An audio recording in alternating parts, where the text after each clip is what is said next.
마르다야 마르다야 이름을 아시는 우리 주님이십니다. 아멘. 내가 네 마음을 알고 내가 네 수고를 안다. 섭섭해하지 마시기를 바랍니다. 제가 좀 더운데 저만 더운지. 자, 그래서 우리는 마르다를 기억하면서 주님은 그의 이름을 기억하시고 그의 수고를 아시고, 그리고 가장 중요한, 주님은 마르다가 어떻게 하기를 원하신다고요? 마르다야 마르다야 네가 많은 일로 염려하고 근심하는데 그게 그대로 가면 원망과 불평이 되고 나중에는 미움과 시기가 되고 죄가 되는 거예요. 그래서 예수는 마르다에게 뭐라고 말씀하는 겁니까? 마르다야 네가 한 가지만 해도 괜찮은데 즐거운 마음으로 하면 안 되겠니? 감사하는 마음으로 하면 안 되겠니? 기쁜 마음으로 하면 좋겠다. 아멘. 여러분, 정말 많이 하는 것보다 더 중요한, 여러분이 하는 모든 일 기쁜 마음으로 하시기를 바랍니다. 즐거운 마음으로 십자가 지고 가라. 아멘.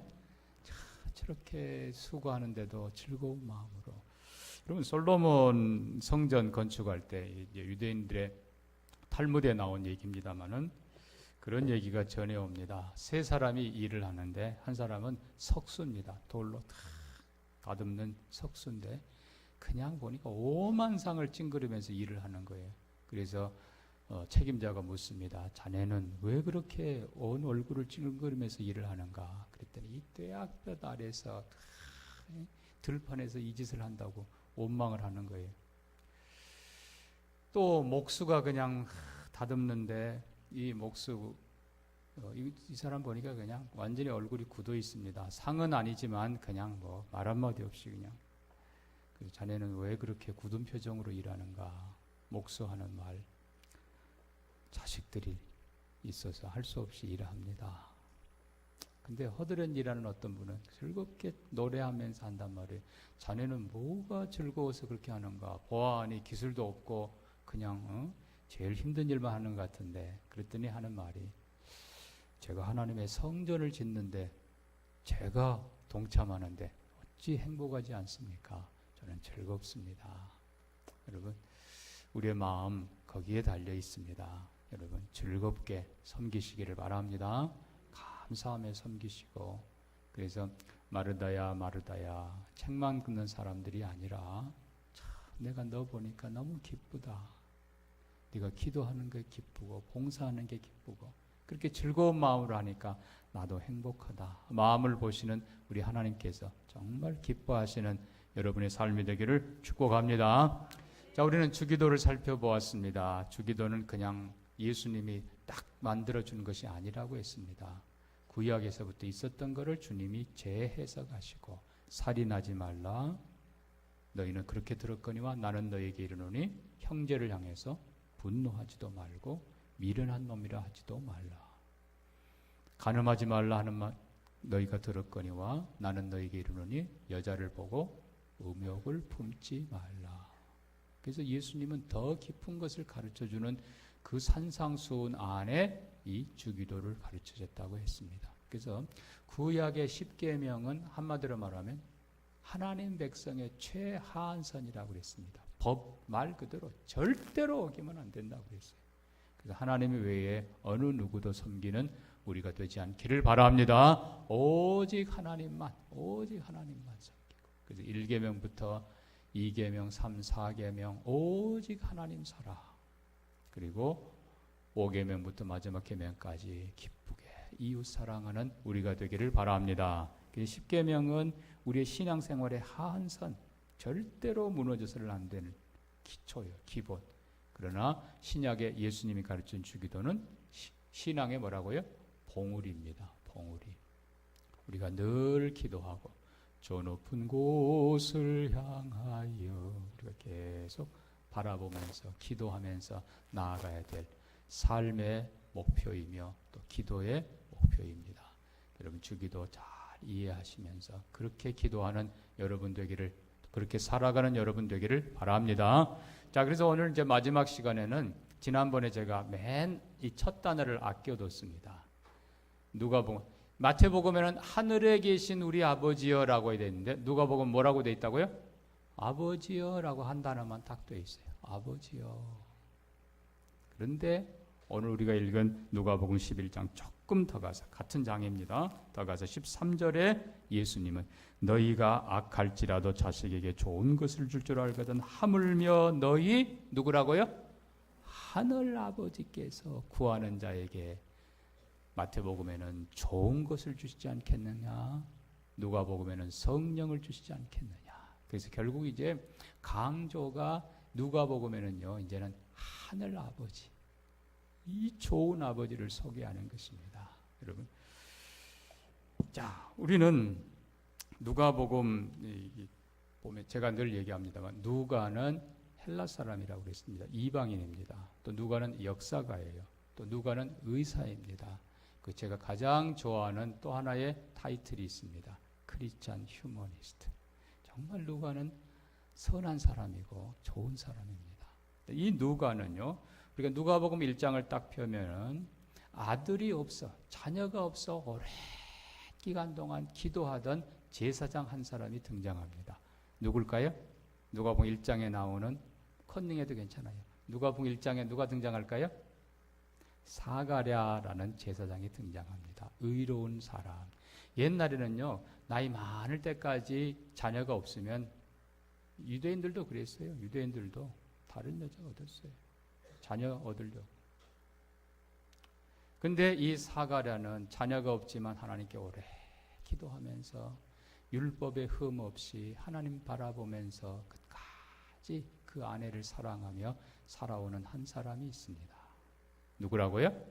사가랴, 제사장 사가랴인데 하나님께서는 그의 기도를 들으시고 인간이, 여인이 낳은 자 중에 가장 위대한 아들을 주십니다. 그의 이름이 세례 요한입니다. 아멘. 예, 하나님께서 아들을 구하는, 자녀를 구하는 그의 기도를 들어 주십니다. 그리고 누가복음 2장에 가면은 한 아들이 태어납니다. 누굴까요? 다윗의 집안에 아버지는 요셉이고 어머니는 마리아더라. 누가 태어나요? 예수님. 아기 예수님 탄생과 함께 그 아기 예수를 지키기 위해서, 헤롯의 그 악한 계획으로부터 지키기 위해서 애쓰는 아버지의 모습, 그리고 정결 예식을 따라서 난 지 8일 만에 할례를 행하고 계명을 따라서 아이를 잘 기르려고 최선을 다하는 아버지의 모습이 거기 기록되어 있습니다. 자, 그런데 또 3장으로 가면 예수님의 족보가 등장하는데, 여러분, 예수님의 족보, 여기는 특별히 그 위는 이렇게 되어 있어요. 이 말은 아버지는 그런 뜻이에요. 그 아버지는. 자, 그래서 이 누가복음의 족보는 물론 마태복음하고 중간에 약간 다릅니다. 그래서 계보가 다르지만 다시 만나지요. 중요한 것은 각 시대마다 아버지의 사명을 다하고 사랑하는 아들에게 언약, 믿음의 언약을 물려준 자기 시대의 사명을 다한 사람들, 그 아버지들의 이름이 쭉 기록되어 있습니다. 여러분, 여러분의 시대에 여러분이 아버지의, 어머니의 사명을 다 하시고 사랑하는 자녀들에게 꼭 믿음을 물려주시기를 바랍니다. 이게 끊어지면 그걸로 영원히 끝이에요. 꼭 우리 시대에 믿음 지키고 바울 고백처럼 내가 선한 싸움 싸우고 달려갈 길 마치고 뭐를 지켰다고요? 믿음을 지켰으니 여러분 믿음 꼭 지키시고 사랑하는 자녀들에게 이 믿음 잘 전해주시기를 바랍니다. 믿음 전해주지 않으면 안 돼요. 그런 사람들의 이름이 쭉 기록되어 있다는 거예요. 3장에. 자, 그리고 조금 넘어가서 물론 이제 뭐 몇 가지 사건 많습니다만 지나가서 8장에 가보면은 12살 외동딸이 죽어가는 모습을 보면서 안타까워서 예수님 이제 마을에 오신다는 얘기를 듣고 다 사람 보내서 주님 빨리 와서 우리 딸 좀 고쳐주세요. 어린 딸을, 12살 딸을 위해서 그렇게 안타까이 예수님께 부탁하던 한 아버지가 나옵니다. 회당장 야이로가 등장합니다. 그러니까 이 누가는 그 딸 12살 거기다가 외동딸이라고 썼어요. 제가 외동딸 하나거든요. 그러니까 이게 마음이 알아요. 이 딸 하나 있는데 그 딸 딱 12살짜리가 죽어가요. 얼마나 안타까운 아버지의 마음이겠습니까?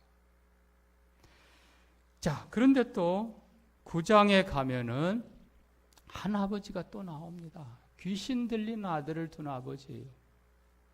변화산에 예수님이 제자들과 함께 다 영광스럽게 변화됐다가 내려오는데 사람들이 수군거리고 막 그냥 난리가 났어요.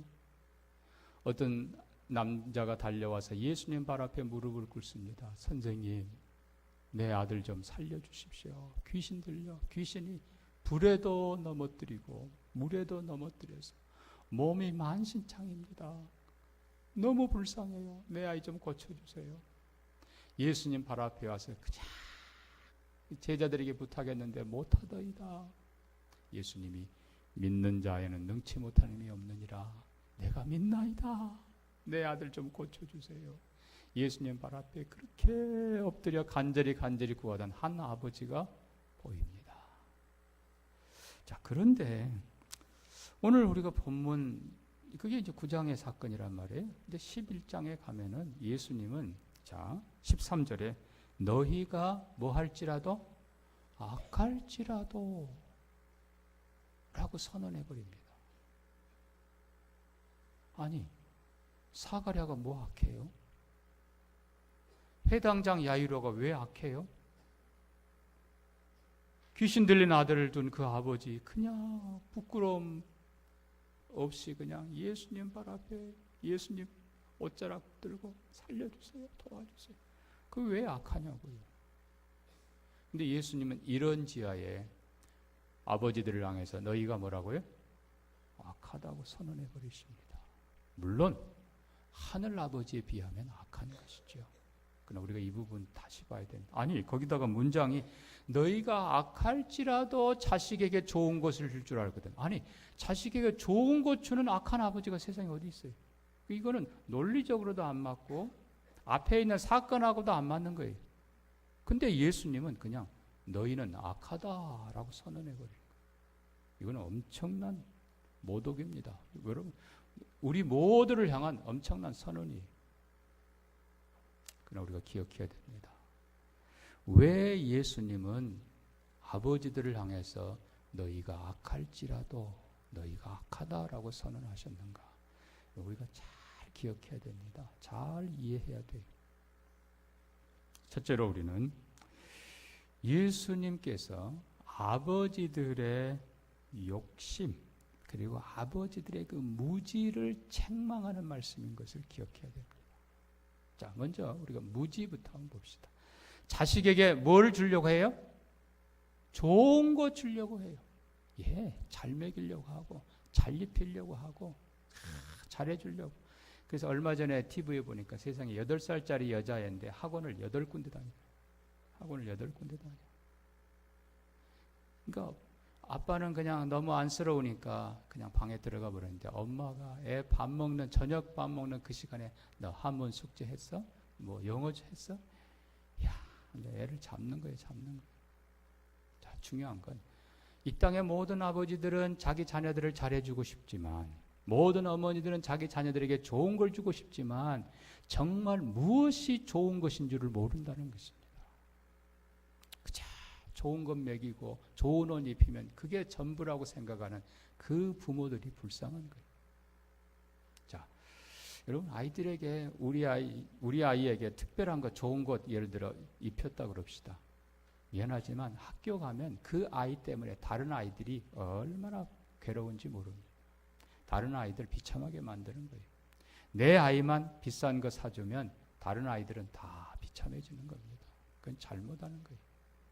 그래서 아버지들은 어머니들은 자기 아이에게 좋은 것 해주고 싶지만 정작 무엇이 좋은 것인 줄 모른다는 것입니다. 여러분, 무엇이 좋은 것입니까? 믿음을 가르쳐 주시기를 바랍니다. 믿음 없이 좋은 것 줘봤자 점점 더 악해질 뿐입니다. 선을 가르쳐야 됩니다. 무엇이 옳은가를 가르쳐야 돼요. 그거 없이 그냥 좋은 것만 해주면 나중에 그 애는 지가 다 잘한 줄 알고 지가 다 주인인 줄 알아요. 여러분, 아버지는 선악을 분별할 수 있는 지혜, 훈련을 시켜야 돼요. 믿음이 첫째라는 걸 반드시 훈련시켜야 합니다. 지난번 제가 그랬죠. 마르다가 왜 잘못했는가? 마리아가 예수님 발 앞에 말씀 듣고 있는 그 모습을 보면서 마르다는 뭐 해야 된다고요? 감사해야 돼요. 내 동생 마리아의 그 신앙을, 예수님 사랑하는 그 마음을, 말씀 사모하는 그 믿음을 칭찬해 줘야 돼요. 아멘. 여러분 자녀들 신앙이 첫째 되지 않으면 다른 거 다 무너집니다. 제가 간단하게 예를 들을게요. 자, 우리에게 하나님이 주신 모든 건 다 영입니다. 영. 빵빵빵빵 다 영이에요. 오직 하나님만이 일입니다. 예수님만이 일이에요. 다른 건 다 영이에요. 그러면 여러분 건강하고 잘나고 학력 있고 거기다가 뭐 기술 많고 돈 많고 그 다 영이에요. 영. 근데 여러분 보세요. 00000 하고 맨 뒤에 일자가 들어가 있어요. 그러면 그건 얼마짜리 인생이에요? 앞에 0이 아무리 많아봤자 그건 아무 소용없어요. 0이 7개, 8개 있어봤자 1원짜리 인생이에요. 근데 이 1이 맨 앞으로 와야 됩니다. 첫 자리로 와야 돼요. 하나님 첫째, 믿음 첫째, 천국 첫째.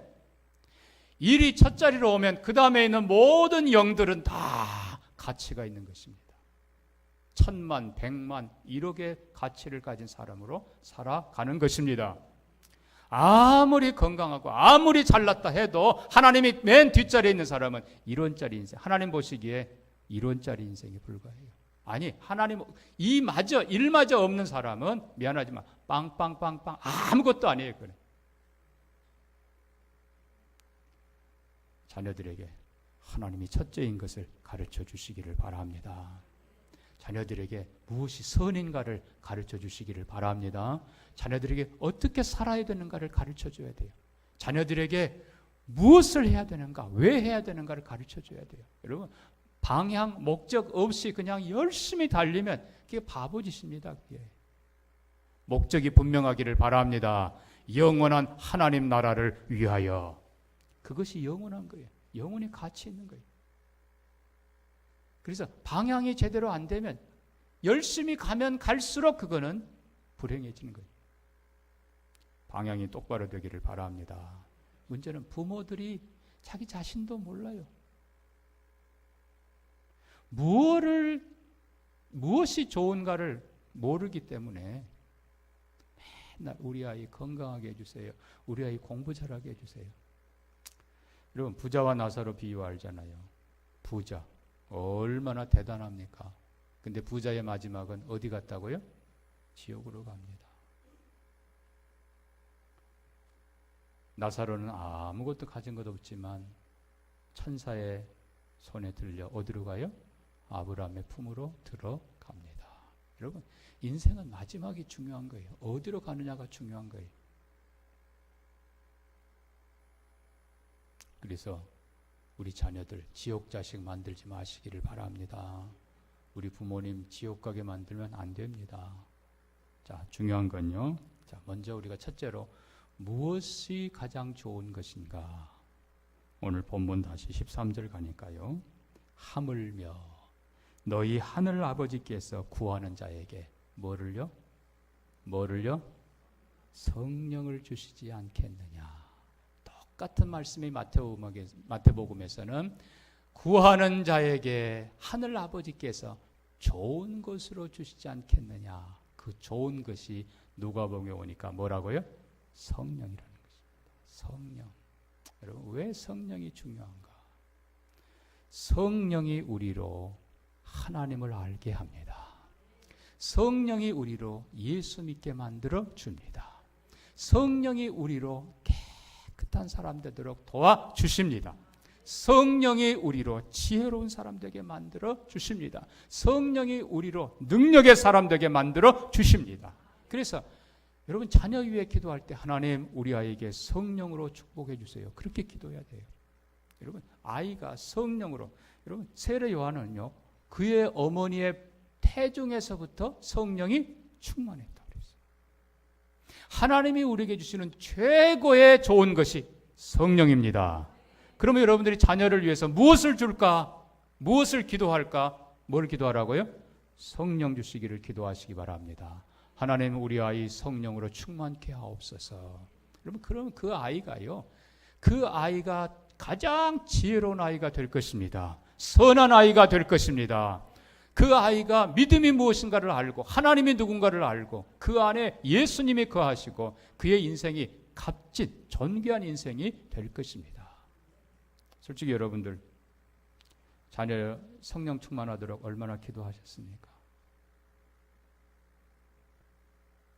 그렇게 기도하지 않았다면 여러분은 악한 부모라는 것입니다.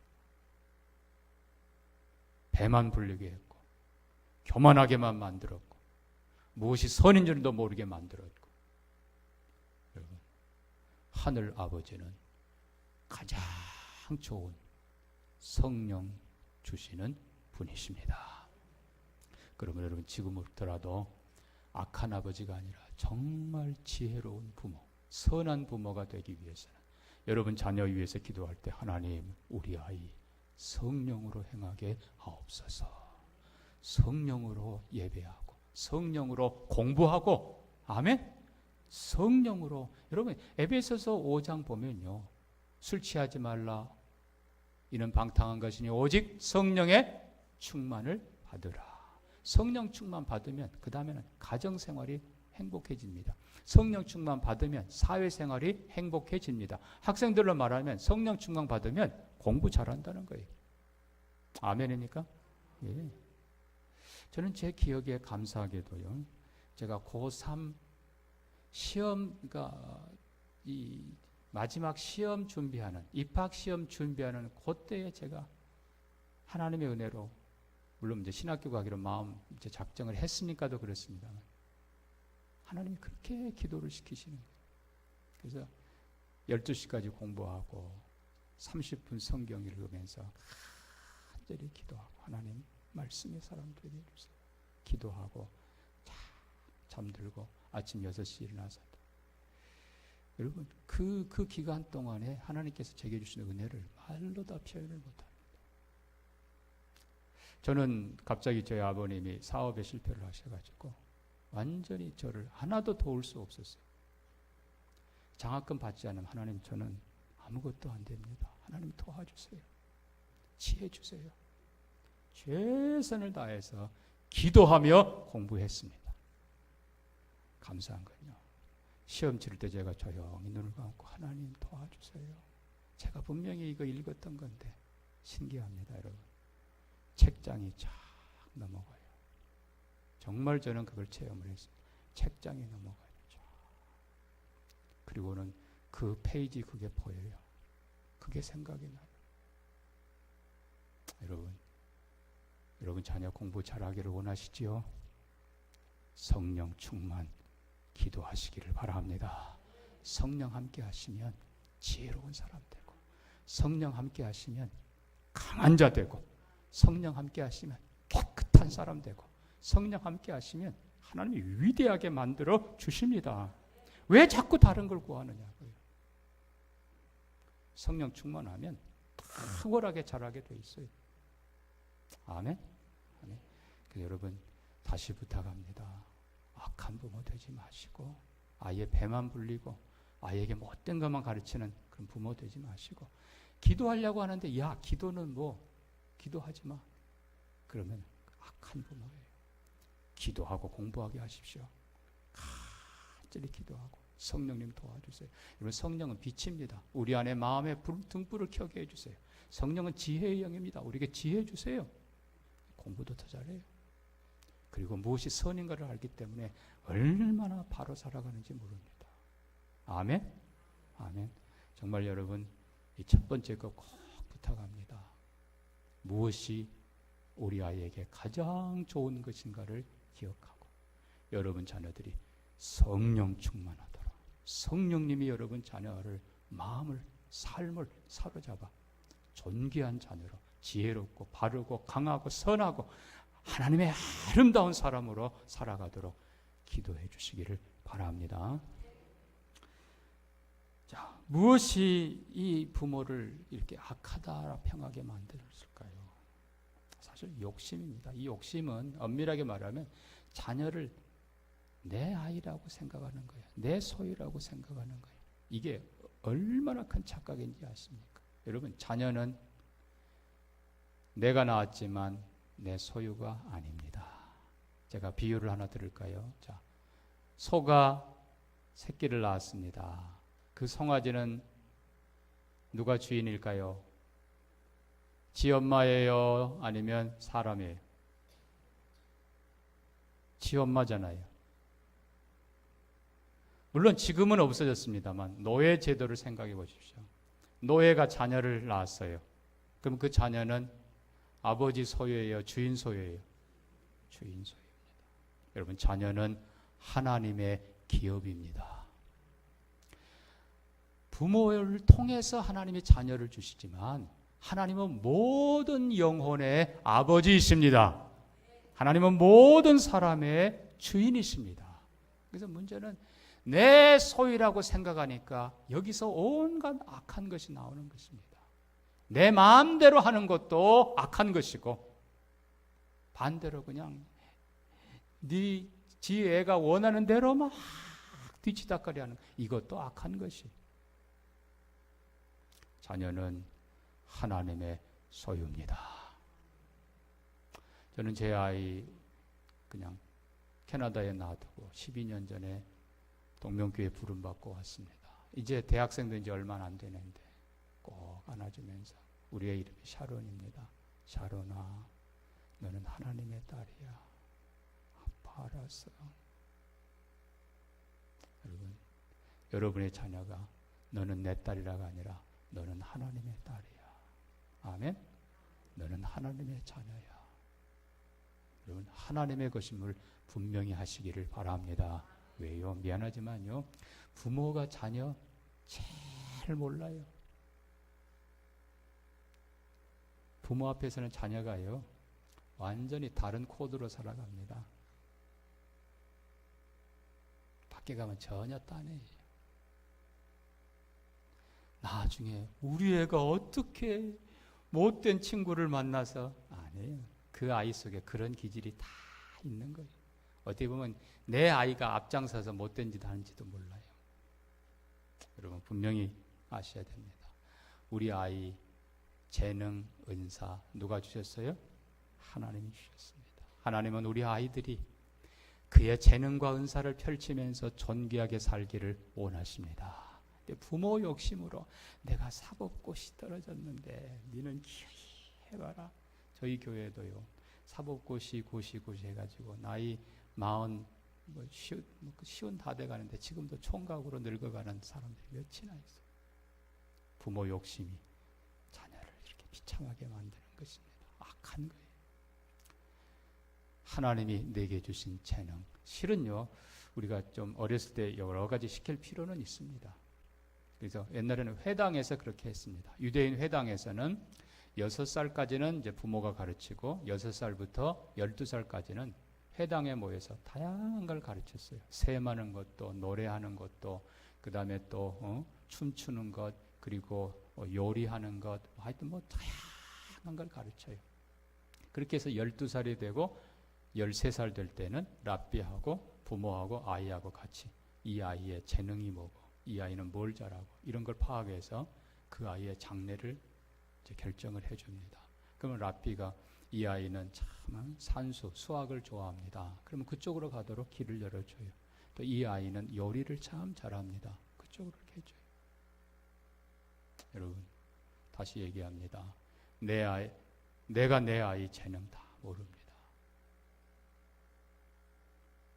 하나님이 주신 재능과 은사를 값지게 펼치면서 살도록 격려해 주시기를 바랍니다. 그래서 각기 얼굴이 다른 것처럼 각기 다 달라요.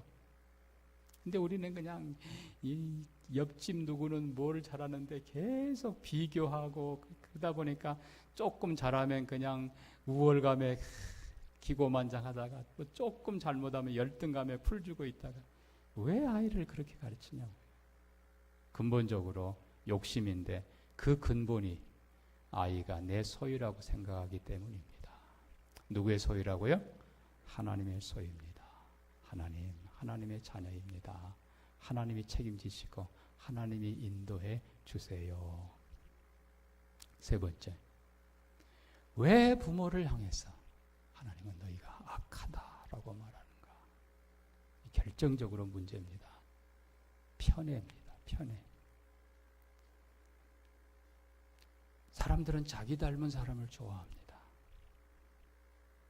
자, 우리는 이 편애라는 걸 보면 말 그대로 편애는요, 아이들을 편을 만드는 거예요. 자, 이삭의 집안, 이삭은 아브라함이 100살 때 낳은 사람입니다. 이삭의 집안에 두 쌍둥이가 있었습니다. 누굴까요? 에서와 야곱입니다. 그런데 에서는 아주 호탕하고 남자답고 활 쏘고 하면서 짐승 잡아오고 들에서 그냥 뛰노는 거. 그러니까 이 이삭은 아버지가 100살에 낳아서 그냥 이 어떻게 잘못될까 봐 조심조심 키웠던 그런 아들입니다. 그러니까 이삭은 자기 자신이 유약했기 때문에 반대로 호탕한 에서를 그렇게 좋아했습니다. 반대로 리브가는 늘 자기 옆에서 도와주던 누구를요? 야곱을 좋아합니다. 결국은 어떻습니까? 여러분, 중요한 건요, 이 편애가 바로 불신앙이라는 것입니다. 분명히 하나님은 이 두 쌍둥이가 태어날 때부터 큰 자가 작은 자를 섬기리라 말씀하셨어요. 내가 야곱은 사랑하고 에서는 미워하였노라. 아예 하나님께서는 야곱을 분명히 미리 선택하셨다고 말씀했어요. 그럼에도 불구하고 이삭은 누구에게 축복하려고요? 에서에게 축복하려고. 그의 나이에 들어가고 눈이 어두워지자 에서야, 내가 내게 축복해 주고 싶다. 가서 잡아와 맛있는 것 해와라. 옆에서 그걸 듣고 리브가가 아들하고 속여서 결국 대신 축복을 받습니다. 자, 근데 여러분 잘 보십시오. 결국 이삭의 편애가 두 아들, 그 쌍둥이, 정말 한 마음으로 살아갈 두 쌍둥이 에서와 야곱을 축복을 가로챈으로 인해서 죽이려고 하는 원수지간으로 만들었을 뿐만 아니라 대대로 에서의 후손은 에돔족이라 그럽니다. 그리고 야곱의 후손은 이스라엘입니다. 에돔족과 이스라엘이 수천 년을 두고 원수가 되었다는 것입니다. 근원이 어디라고요? 이삭의 편애라는 것입니다. 여러분, 편애라는 게 이렇게 무서운 것입니다. 근데 더 안타까운 것은, 자, 이 야곱이 아버지의 편애 때문에 자기가 얼마나 고통스러웠어요. 집 떠났잖아요. 형이 죽이려고 하니까 도망쳐서 객지 생활 20년, 험한 나그네 생활. 여러분, 말이 그렇지 양을 친다는 것이 절대로 쉬운 일이 아니에요. 낮에도 밤에도 잠 못 자고 늘 긴장하고 들판에서 제일 힘든 일, 그렇게 20년 살아왔어요. 그러니까 문제는 야곱 자신도 아버지의 편애 때문에 형하고 원수가 되고 그렇게 고난의 세월, 험악한 세월을 살아놓고도 야곱 자신이 또 어떻게 해요? 자, 어쨌든 뭐 원하든 원치 않든 간에 자녀가 생깁니다. 근데 문제는 레아 속여서 준 아내지만 결국은 어떻게 해요? 거기에서 자녀들이 나옵니다. 그런데 이 야곱은 사랑하는 아내 누구예요? 라헬의 아들. 실제로 보면요, 순서로는 11번째. 마지막 막내가 베냐민이고 11번째 아들에게 자기의 족장권을 물려주려고 어렸을 때부터 채색 옷을 입히고 특별 대우를 하고 한마디로 편애를 하다가 결국은 그 자녀들이 어떻게 됩니까? 형제들이 세상에 동생을 죽이려고 하다가 우리가 동생 죽이는 것보다 차라리 팔아먹자. 여러분, 중요한 건 이것이 믿음의 가정에서 지금 일어나고 있다는 것입니다. 이삭 집안이 그랬고 그리고 이제는 누구 집안이? 야곱 집안이 그랬다는 거예요. 그래서 이 야곱 집안이 11째 아들을, 앞에 있는 10형제를 무시해버리고 책임자로 지도자를 세우려고 하다가 비참하게 이 아이를 잃어버립니다. 결국 일평생 동안 하나님이 들춰내지 않았다면 일평생 동안 자식들은 요셉 옷 찢어가지고 거기 짐승피 묻혀서 아버지 이게 요셉 옷 아닙니까? 야곱은 내 아들 요셉 짐승이 잡아먹었도다 통곡을 하면서 일생 동안 속아서 사는 거예요. 자식들은 일생 동안 아버지 속이면서 사는 거예요. 세상에 동생 팔아먹고. 그게 믿음의 집안이라는 거예요. 자, 여러분 편애가 이렇게 무서운 것입니다. 어찌 악하지 않다 하겠습니까? 지금도 여러분 알게 모르게 얼마나 편애한지 아십니까? 제가 셋째 아들입니다. 그럼 여러분 어느 정도 감 가질 거예요. 저희 큰형이 군대 갈 때요. 저희 아버지가 1년에 3번, 4번 돼지 잡아가지고 군대 위문을 가셨어요. 그러니까 군대에서는 야 니네 아버지 언제 오냐. 근데 그 양반도 못 됐지요. 아이 휴가를 보내야 되는데 니네 아버지 모셔오라고 그런 거예요. 둘째가 군대 가니까 1년에 한 번씩 했던가요? 하여튼 뭐 그렇게. 셋째가 군대 간다고 그러니까 가냐? 끝나고 오니까 왔냐? 여러분 가만 생각해 보세요. 첫째, 둘째, 아들, 딸 얼마나 편애하십니까 여러분? 그것이 아이들 속에는 얼마나 큰 상처인데 어찌 그런 사람들을 향해서, 그런 부모를 향해서 선하다 하겠습니까? 자, 문제는 이제 야곱에게 그 아버지 이삭 원망스러운 존재입니다. 미안하지만 그렇게 형 에서만 좋아하더니 결국은 형하고 나하고 이렇게 원수지간 만들고 자손 대대로 원수지간 만들고 그게 이삭이었어요. 야곱 지도 결국 똑같잖아요. 지도. 자, 근데 여기에 정말 중요한 게 있습니다. 야곱 그는 아버지를 떠납니다. 아버지 집을 떠날 수밖에 없죠. 형이 칼을 갈고 있으니까 두려워서 떠납니다. 아버지는 할 수 없이 아들을 축복하고 보냅니다. 이제 이삭은 야곱을 위해 아무것도 해줄 수 없습니다. 야곱은 형이 혹시라도 쫓아올까 봐서 그냥 도망을 갑니다. 베델이라는 곳에 바위 틈 거기에 돌베개 베고 쭈그려 잡니다. 여러분 신세 같아요. 그 어머니, 사랑하는 어머니 밑에서 편안하게 살던 야곱이 졸지에 도망자가 됩니다. 나그네가 됩니다. 아무것도 없어요. 그러나 하나님이 베델에서 야곱에게 나타나십니다. 그 하나님이 야곱을 향해서 야곱아 내가 너와 함께 해주리라. 내가 지금은 지팡이 하나만 들고 가지 훗날 네가 가족을 이끌고 두 떼를 이끌고 돌아오도록 내가 만들어 주리라. 야곱아 네 부모가 원망스럽지 내가 너와 함께 하리라. 두려워 말라. 나는 너의 하나님이라. 내가 너의 진정한 아버지라. 그래서 여러분 아버지 이삭이 야곱을 위해서 아무것도 해줄 수 없었지만 하늘 아버지께서 야곱을 붙들어 주십니다. 야곱아 네 혼자가 아니야. 내가 너와 함께 있어. 내가 너를 축복하마. 네가 믿음으로 전진해라. 내가 너를 도와주마. 이 땅을 내가 네와 네 후손에게 영원히 주리라. 내가 모든 것을 이루기까지 너를 결코 떠나지 아니하리라. 내가 너의 아버지라. 아멘. 자, 여러분 요셉도 한번 볼까요? 요셉 형들이 팔아버렸습니다. 애굽의 노예로 갑니다. 자, 아버지 야곱에게 요셉은 죽은 아들이에요. 그러면 야곱이 죽은 아들을 위해서 뭘 하겠습니까? 아무것도 해줄 수가 없잖아요. 요셉은 애굽의 종으로 노예로 팔려갑니다. 여러분 노예가 얼마나 비참한 존재인지 아십니까? 보디발의 집에 가서 열심히 했지만 결국은 또 오해 사서 감옥까지 들어갑니다. 그러나 성경은 기록합니다. 여호와께서 함께 하시니 형통한 자가 되었더라. 요셉에게 그의 아버지 야곱은 미안하지만 죽은 아들을 위해서 아무것도 할 수 없는 야곱입니다. 그러나 하늘 아버지가 함께해 주십니다. 하늘 아버지가 요셉의 길을 인도해 주십니다.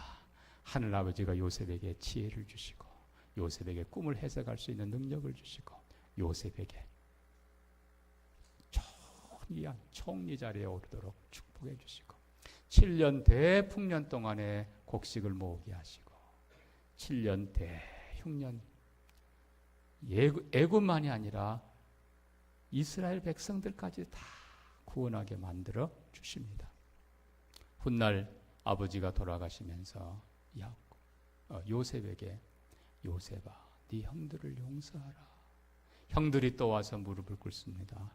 요셉아 우리의 죄를 용서해달라. 그때 요셉이 뭐라고 말합니까?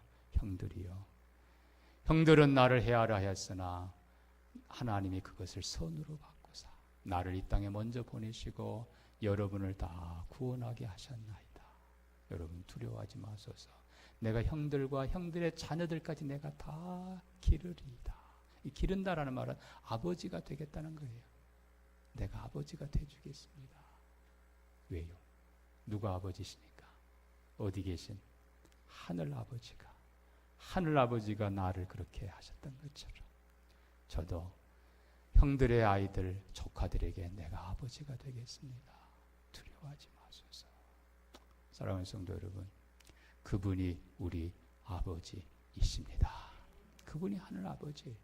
그 하늘 아버지는 나를 나보다 더 잘하는 분이십니다. 그 하늘 아버지는 나를 위해 최고의 것을 준비해 두신 분이십니다. 하늘 아버지는 나를 나보다 더 사랑하는 분이십니다. 하늘 아버지는 언제나 함께해 주십니다. 하늘 아버지는 결코 우리를 떠나지 아니하십니다. 야곱에게 요셉에게 언제나 함께했듯이 야곱아 두려워 말라. 내가 있잖아. 내가 너와 함께하리라. 내가 너를 도와주리라. 여러분 진짜 아버지는 하늘 아버지라는 사실입니다. 사실 아버지는요 나이 많으시면 세상 떠나야 돼요. 제 부모님도 세상 떠났어요. 그렇게 많이 기도해 주셨지만 그러나 하늘 아버지는 영원히 살아 계십니다. 여러분 닥터 지바고를 아실 겁니다. 닥터 지바고에 아주 중요한 내용 중에 하나 이런 게 나옵니다. 그 지바고의 이복 동생 장군입니다. 이 장군이 이 조카를 찾아서 여러 고아원들을 다니다가 마침내 찾아냅니다. 이 면도린을 메고 있는 타냐라고 하는 소녀를 찾아내요. 그때 이제 이 장군이 묻습니다. 그 소녀의 타냐에게 타냐, 아빠와 어떻게 헤어지게 됐지? 그랬더니 이 아이가 말합니다. 그때는 전쟁 중이었어요. 곳곳이 불타고. 그때 장군이 또 한 번 묻습니다. 아니, 그걸 묻는 게 아니야. 아빠하고 어떻게 헤어지게 됐어? 그랬더니 이 소녀가 눈물을 흘리면서 울먹이며 말합니다. 아빠가 내 손을 놓아버렸어요. 그때 장군이 이렇게 말합니다. 그래, 그랬구나. 왜냐하면 그는 네 아버지가 아니기 때문에 그래. 네 아버지는 닥터 지바고란다. 네 아버지 같으면 절대 손을 놓지 않았을 거야. 여러분, 하나님은 우리의 아버지십니다. 하나님은 절대로 우리의 손을 놓지 않으십니다. 하나님은 언제나 우리와 함께 하십니다. 하나님은 우리에게 최고의 것을 주시는 분이십니다. 그래서 우리가 주기도를 드릴 때 아버지여, 그분이 진짜 아버지세요. 그분이 영원한 아버지세요. 나를 가장 사랑하는 아버지세요. 이후로 누가복음 아까 말씀드린 이 부분은 실제 아버지입니다. 누가복음 15장에 보면 비유 속의 한 아버지가 나옵니다. 두 아들을 둔 아버지. 둘째 아들 자기 아버지에게서 재산 받아서 먼 나라에 가 허랑방탕하고 다 써버렸다. 그렇지만 부끄러움도 모르고 다시 돌아왔던 그 아들. 여러분, 누가복음 15장에 그 아들을 기다리며 그 아들이 거짓골로 돌아왔지만 기뻐하고 품에 안고 잘 왔다 내 아들아, 고맙다 내 아들아, 사랑한다 내 아들아. 그 아들을 씻기고 입히고 가락지 끼우고 신발 신기고 살찐 송아리 잡고 하늘 아버지의 모습입니다. 오늘도 하나님께서는 우리에게 그렇게 해주기를 원하십니다. 오늘 여기 와 있는 우리 젊은 청년들, 학생들 기억하시기 바랍니다. 하나님이 하늘 아버지가 여러분과 함께 계십니다. 그분을 아버지라고 고백하는 한 하나님이 말씀합니다. 내가 너를 놓지 않으리라. 내가 너를 축복하리라. 내가 너와 영원히 함께 하리라. 이 땅에서만이 아니라 영원한 나라에서까지 하늘 아버지 그 존귀한 자녀로 살아가는 여러분 모두가 되시기를 바랍니다. 그 하늘 아버지 손 꼭 붙잡고 이 땅에서도 언제나 승리의 길을 걸으시기를 바라고 영원한 나라 아버지 집에 내가 영원히 거하리로다. 하늘 아버지 집에 우리의 생을 마치고 다 들어가는 축복이 있기를 주의 이름으로 축복합니다. 이 말씀 기억하며 잠깐 한 번만 기도합니다. 여러분, 하나님은 우리의 진정한 아버지심을 가르쳐 주십니다. 내가 내 아버지라. 땅 위의 아버지가 아니라 하늘 아버지가 우리에게 계십니다. 이보다 더 큰 축복은 없습니다. 하나님 아버지, 오늘도 하나님 아버지의 이름을 부르면서 아버지와 동행하는 제가 되기를 원합니다. 이 땅에서만이 아니라 마지막 내 숨을 거두는 그때에 아버지 손에 이끌려 아버지 집에 영원히 살기를 원합니다. 우리 같이 한번 기도합니다. 하나님 아버지 은혜의 사랑 감사합니다. 아버지 하나님 아버지라고 하나님 아버지라고 부를 수 있습니다. 존귀한 삶을 살게 하시고 이 땅에서도 영원한 나라에서 하나님 영화롭게 하며 살게 하시옵소서. 자녀답게 살게 하여 주시옵소서. 아버지 하나님 아버지를 향해서 아버지 단단히 아버지를 부르며 살게 하여 주시옵소서. 오 주님 도우시기를 바랍니다. 오 주님 함께 하여 주시옵소서. 하나님 아버지, 우리가 하늘 아버지를 향해서 아버지라 부를 수 있어 감사합니다. 야곱의 아버지, 요셉의 아버지, 우리의 아버지인 줄 믿습니다. 하나님, 우리의 손을 잡아 주시옵소서. 일생 동안 바른 길 걷게 해 주시옵소서. 하나님, 그리고 영원한 나라까지 인도하여 주시옵소서. 아버지의 집에 쉴 곳이 있는 줄 믿습니다. 하나님, 그리고 우리 사랑하는 자녀들, 우리가 바로 기도하고 축복해 주게 하시고 우리 아이들 성령 충만하게 하시고 어려서부터 말씀 안에 살게 하시고 믿음으로 살게 하시고 깨끗하게 살게 하시고 지혜롭게 선하게 바르고 강하게 승리하며 살도록 우리 자녀들을 축복하여 주옵소서. 언제나 우리 자녀들이 우리가 아니라 하늘 아버지의 이름을 부르며 살아가도록 세워주는 우리 모두가 되게 해 주옵소서. 감사하며 축복하며 예수님 이름으로 기도합니다. 아멘.